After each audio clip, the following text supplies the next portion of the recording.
Criado pela EJUG, o grupo de estudos sobre direito da família, direito da criança e do adolescente desenvolveu trabalhos ao longo de mais de um ano, agregando membros do Ministério Público, da Defensoria Pública, psicólogos, estudantes de diversas áreas, membros da OAB. Esse grupo foi coordenado por duas desembargadoras, Ana Cristina Peternella e Cilei Costa.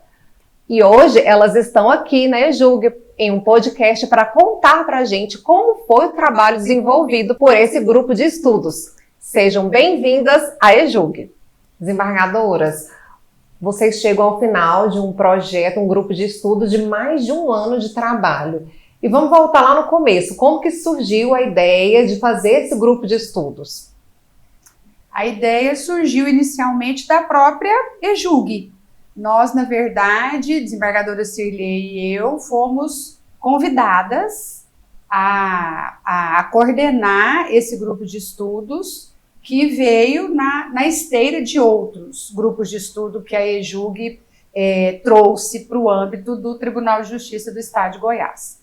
E foi uma ideia muito, muito feliz, uma ideia necessária, e que desembargadora Cirlei e eu colocamos, lógico, com todo o apoio da estrutura da EJUG, da escola judicial, colocamos em prática, inclusive no início, para colocar em execução essa ideia tão promissora, não é, de início. A desembargadora Cirlei teve um papel muito importante como juíza das varas de família por muitos anos, né, Cirlei? Na primeira. E conhecendo, então, os magistrados, colegas da área de família, nós nos reunimos e chamamos um grupo de magistrados, tanto da área de família quanto da área da infância, para, então, colocarmos em prática e elaborarmos assim, um projeto inicial para começar os trabalhos. E aí vocês conseguiram reunir, trazer membros do Ministério Público, Defensoria Pública, psicologia, psicólogos, estudantes de diversas sociais, áreas, também membros da OAB. Como é que foi reunir aí essa pluralidade de pessoas com ideias diferentes, com propostas diferentes, visões, para debater durante encontros quinzenais que vocês tiveram durante mais de um ano? Talvez essa interdisciplinariedade tenha sido o grande diferencial do grupo, porque quando nós ainda estávamos pensando nos temas, cada um trouxe a partir do seu olhar, né, aquilo que seria importante de ser discutido. Então, acho que naturalmente no direito de família e infância e juventude, essa interdisciplinaridade de áreas, elas acontecem. Na verdade, nós não conseguimos imaginar um processo bem conduzido nessas áreas sem a intervenção de profissionais de áreas diferentes, né? Então, acho que aconteceu meio que naturalmente a participação das diferentes áreas. E um ponto interessante, desembargadora Cristina, não sei se aconteceu contigo, ao longo do curso, quando já tinha encerrado o período de inscrição, muitas pessoas procurando, muitos advogados. Um dia desse eu atendi a Comissão de Direito de Família que queria entrar no grupo de estudos. Aí eu disse, não, agora está terminando, só tem mais uns 2 ou 3 encontros. Então, assim, à medida que o grupo foi se tornando conhecido, muitos quiseram entrar. Então, nós percebemos que há um interesse nessa discussão de forma mais interdisciplinar, né? Sim, até porque nós costumamos dizer que só o direito, nos conflitos de família, só o direito não resolve. Em muitas das situações, o direito puro e simples, a aplicação, a interpretação da norma, por muitas vezes não resolve um problema no âmbito de uma família ou um problema na área da infância e juventude sozinho. O direito sozinho, às vezes, não consegue resolver. Então, é uma confluência mesmo de saberes, de conhecimento, de profissionais de diversas áreas que, em muitas situações, amparam a decisão, que orientam a decisão. E nós precisamos, às vezes, do auxílio, não é? De profissionais de outras áreas para tentar encontrar, naquele caso concreto, a solução que seja a mais adequada, a mais justa mesmo, a que socorra o melhor interesse da criança ou do adolescente, que é sempre um referencial, né, para quem vai decidir. Ainda sobre esse ponto, eu acho que um aspecto que é interessante é que, além dessa confluência de conhecimentos, né, de diversas áreas, eu acho que pode haver, a partir de um grupo como esse, um despertar para a responsabilidade de levar esses processos de uma forma menos adversarial e mais colaborativa, né? Sim, é muito importante. Então, foi muito mais rico para o grupo de estudos contar com a participação de psicólogas, de assistentes sociais, advogados, advogadas, até porque também o profissional que é do direito, mas é de outra carreira, ele traz para nós um olhar dele, o olhar de quem está do outro lado do balcão. Então, é muito mais enriquecedor para quem participa ter a presença de profissionais de outras áreas do que se ficássemos apenas nós, magistrados e magistradas, discutindo, né, estudando. Eu acho que, assim, essa troca de experiência, ela nos impacta, né? Eu assisti numa aula, num dos encontros, um advogado disse assim: às vezes eu vejo com mais naturalidade os juízes e o tribunal despacharem no sentido de que se junte uma declaração de imposto de renda para comprovar assistência judiciária, e não ver isso com a mesma naturalidade quando a gente busca essa quebra de sigilo para alcançar a possibilidade de pagamento de pensão alimentícia. E aí eu tinha um modelo que nós usamos, né, em algumas situações que são muito corriqueiras, o modelo, em que eu dizia assim, para ele juntar documentos, e exemplificava alguns documentos úteis com o imposto de renda. Eu tirei, eu falei assim, bom, isso pode parecer que eu não valorizo tanto essa preservação do sigilo, né? E foi a partir de uma fala do advogado. Então, assim, eu acho que quem vai para o grupo aberto ao aprendizado, né, a integrar na sua prática o olhar e a perspectiva do outro, sai bastante transformado desses encontros. E uma via de mão dupla, né? Eu lembro dessa fala desse advogado também, nesse dia, que me chamou a atenção, e da mesma forma, as advogadas, os advogados que ali estavam, os servidores, as servidoras do Poder Judiciário, também ouviram magistrados, contando as suas experiências, das suas vivências.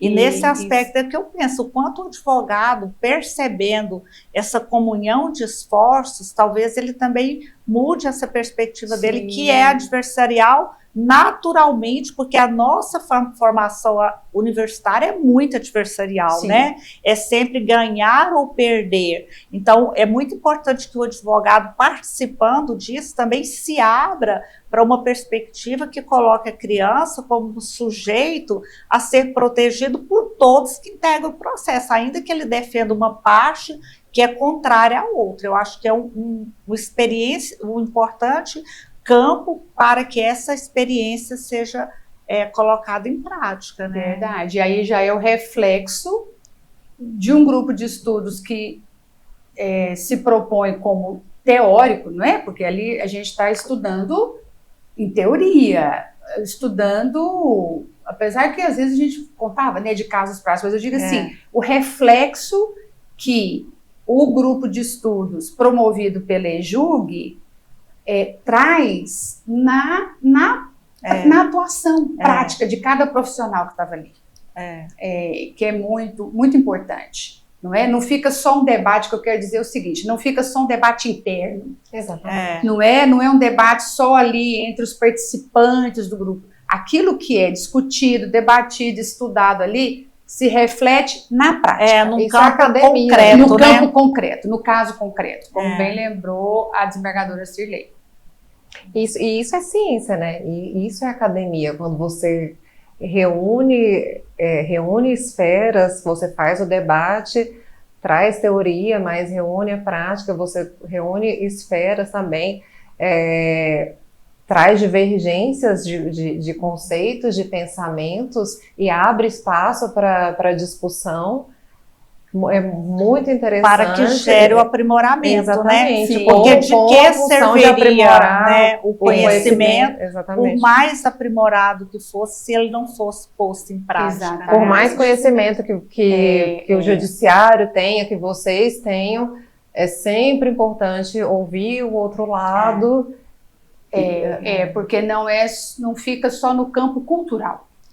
É isso que eu estava pensando. Não fica só no campo cultural. Isso se reflete na atuação do dia a dia mesmo.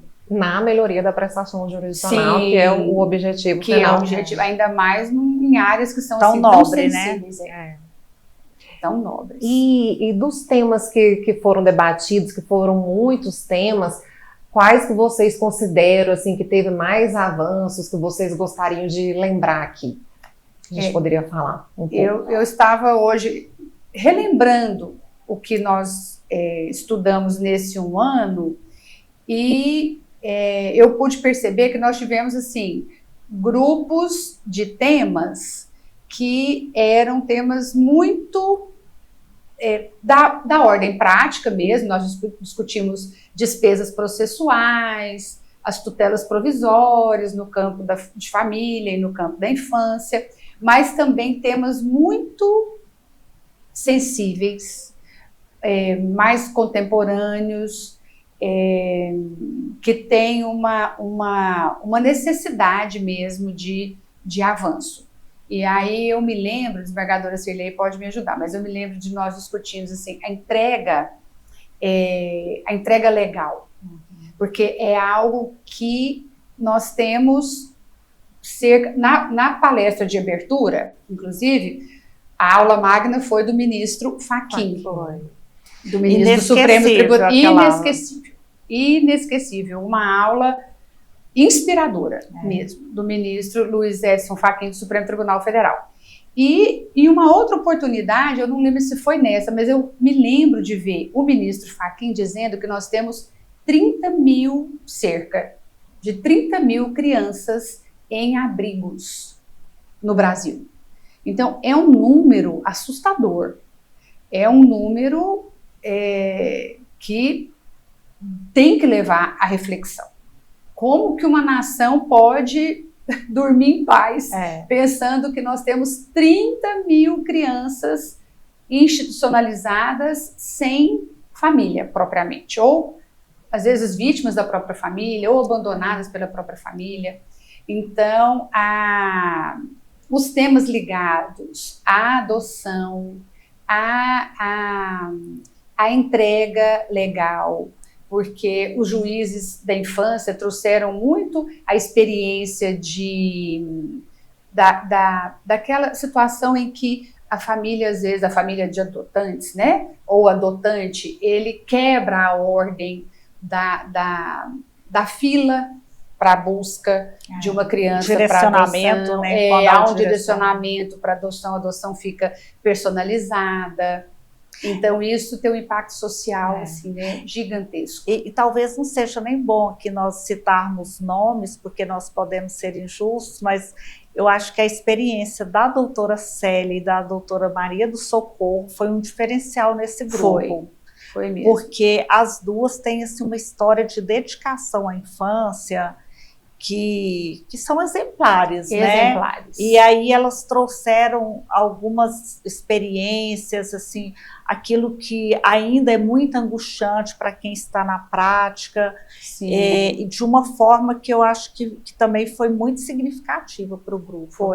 Foi uma contribuição sem igual mesmo, porque elas têm uma vivência de muitos anos e uma dedicação muito grande à área da infância no estado de Goiás. Então, a contribuição delas para o grupo foi assim, primordial.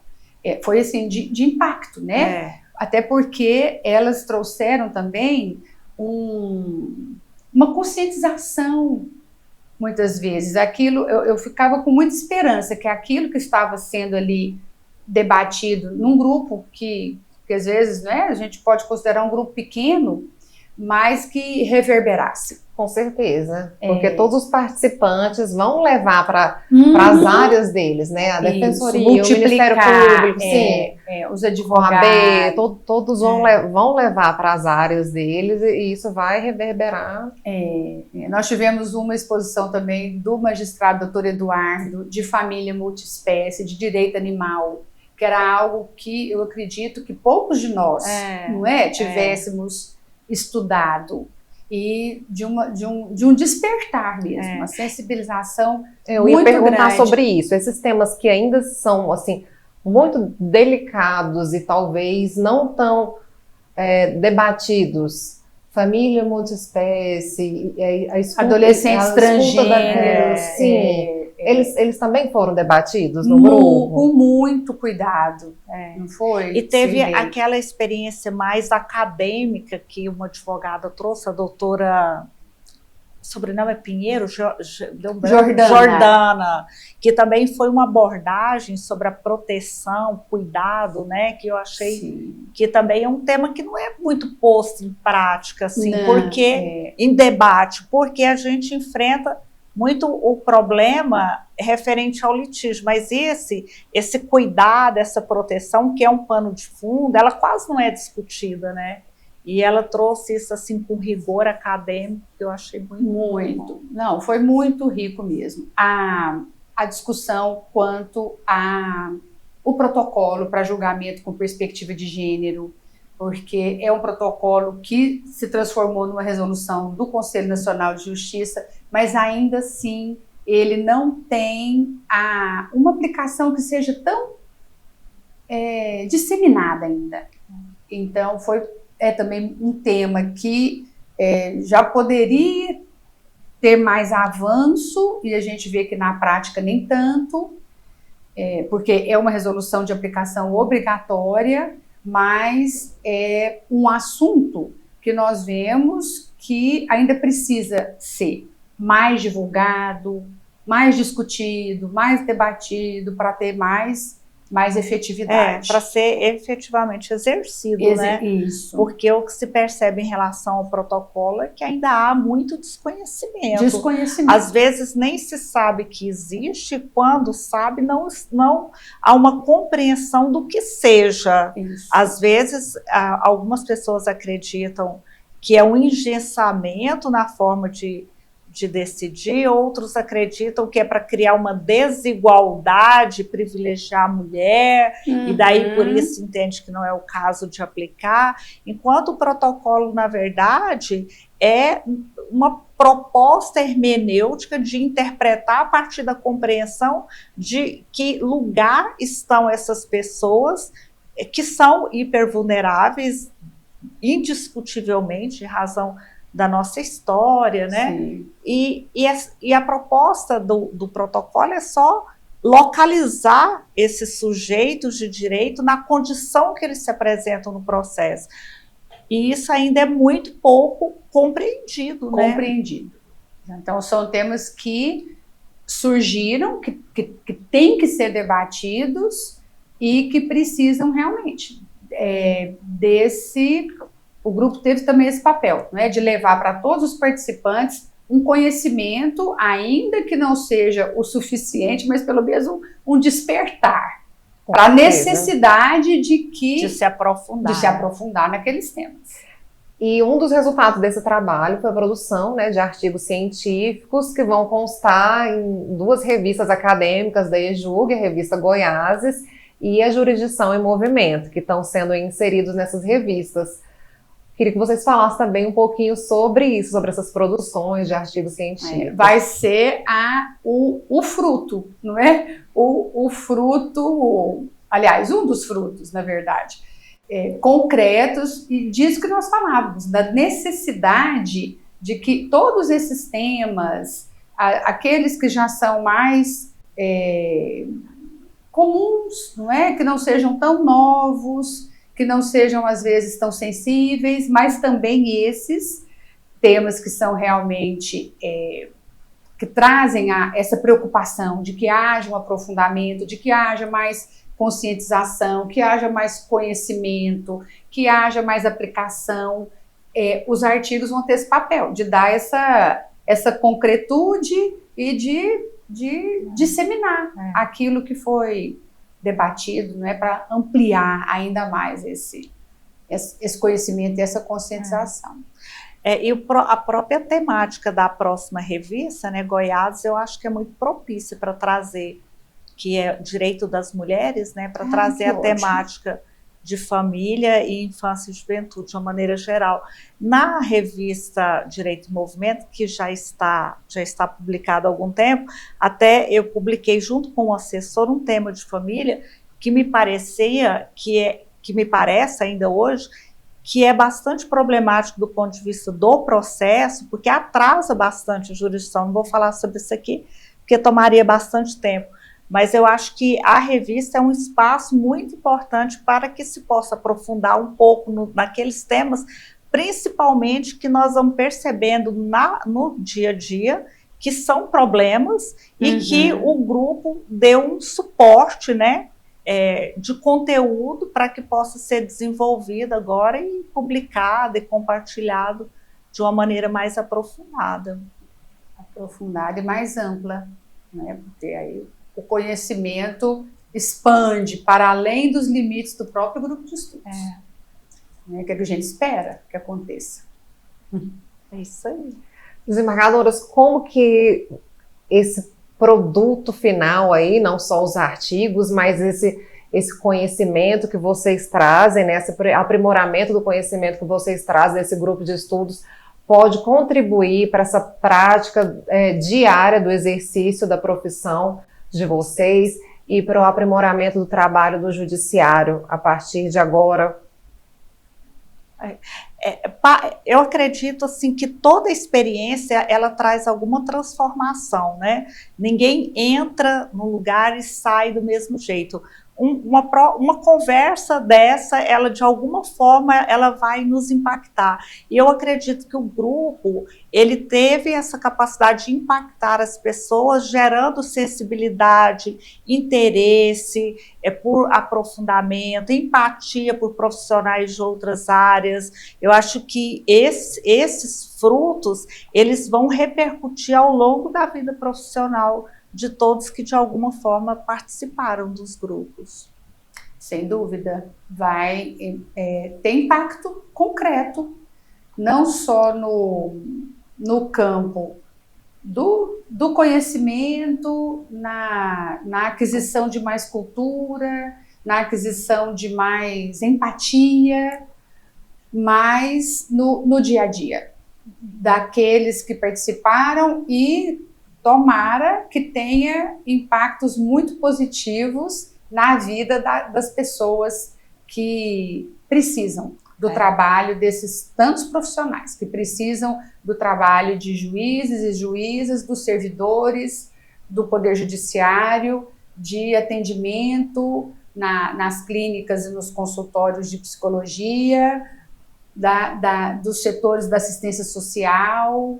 E é isso que nós esperamos que realmente aconteça, que o impacto seja lá na ponta, na vida de quem realmente precisa. Eu quero só aproveitar, como ela falou de servidores, assim, é uma oportunidade também de nós percebermos um nível excelente de servidores que nós temos, né? Sim. Houve servidores assim com exposição tão aprofundadas, assim, cuidadosa. Eu acho que para mim também assim foi uma oportunidade de conhecer um pouco desse nível de excelência que os servidores têm em termos de conhecimento até acadêmico, mesmo. Sim. Que foram exposições assim de um nível muito elevado. Boas, e servidores compromissados, realmente compromissados, servidores do interior do estado.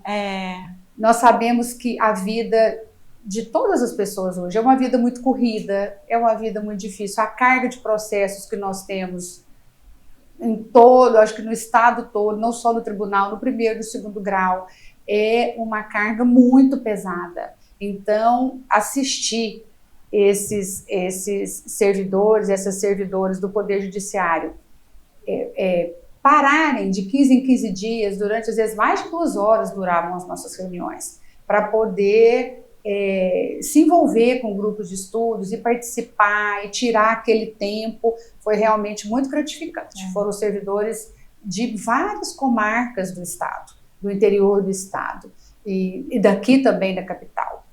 Pessoas muito preparadas. A Carla, que é servidora da Coordenadoria da Infância, aqui, muito preparada, muito dedicada, e seria até injusto nominá-la unicamente, mas que ela teve também uma participação muito destacada e trouxe uma contribuição muito grande, porque trabalha, inclusive, de uma forma especializada. Então, foi realmente muito importante a participação de todos os profissionais, de todas as pessoas. Parabéns pelo belo trabalho de ambas, desembargadora Ana Cristina Ribeiro Peternella França e desembargadora Cilei Martins. A EJUG agradece muito pela participação de vocês. Nós que agradecemos muito.